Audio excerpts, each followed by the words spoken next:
We're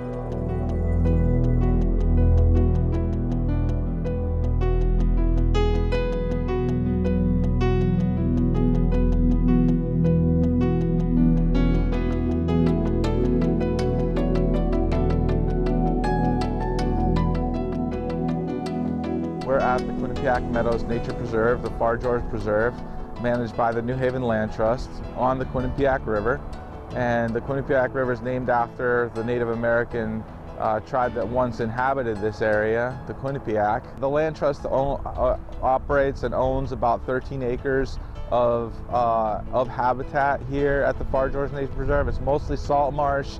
It's a lot of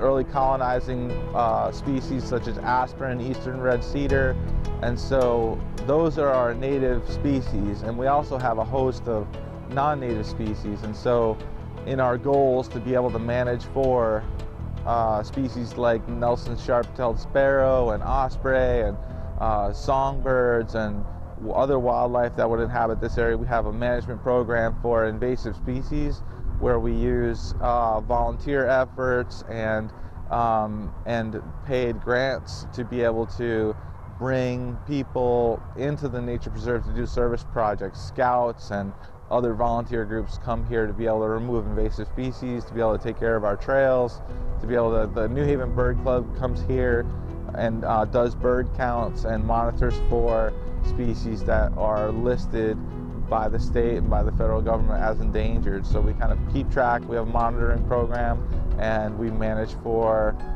native species by removing non-native species and improving the food quality to birds and other wildlife. This is a fall day, and at this point what we can expect to see are migrating sparrows. We can see some migrating songbirds. The insects that these insectivorous and omnivorous songbirds that eat are quickly diminishing in their population levels, and so these insectivorous birds like flycatchers and swallows are moving through, and they're going down to the Caribbean along the Eastern Flyway, and they're also maybe even going further to the Yucatan Peninsula.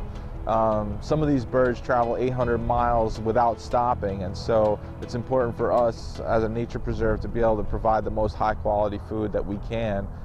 We also have a hawk migration that's going on right now, and so you'll be able to see many different raptors, for everything from golden eagle to peregrine falcon to sharp-shinned hawk will be moving through the area, and that's particularly enlightening to see at Lighthouse Point.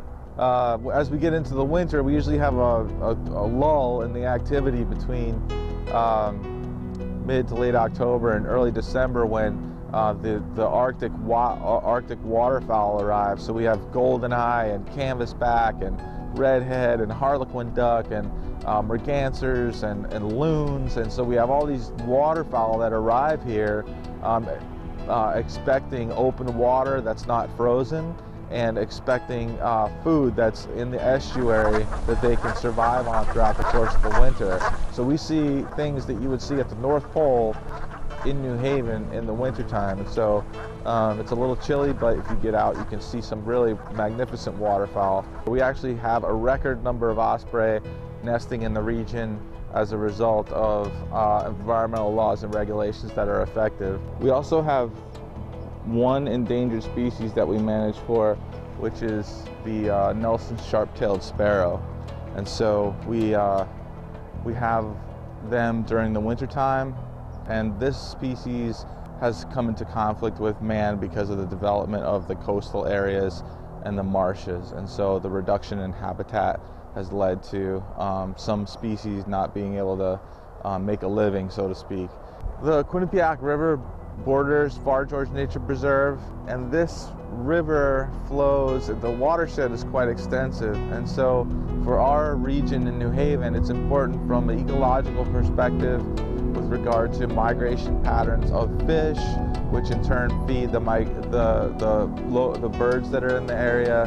Along the Quinnipiac River, we host ammodramus fish species, which are these species of fish that are dependent on fresh water and salt and brackish water for breeding. And so two of those species are striped bass and alewives, alewives are listed as an endangered species here in Connecticut, and the striped bass have recovered, and it's a tremendous population recovery, and it has to do with the amount of take that commercial and recreational fishermen can harvest from the water. They breed from North Carolina all the way up to Maine, and they're migratory, and so the fish move along the coast during the course of the year. We also have another fish species, bluefish, that is dependent on the salt water of the area, but that does move up into the Quinnipiac, and so that species of fish feeds on smaller fish such as menhaden, and those fish are migratory, and so the bluefish follow those fish throughout the course of the year. Our particular importance as an estuary is really a nursery and a place to see fish stock develop into healthy, mature individuals that then to go out and survive in the ocean, which is a really harsh environment. So here they're kind of protected. They're feeding on plankton, they're feeding on smaller fish that inhabit the water column, kellies and different kinds of smaller fish like that. And then they're gaining robustness and they're moving out into the ocean.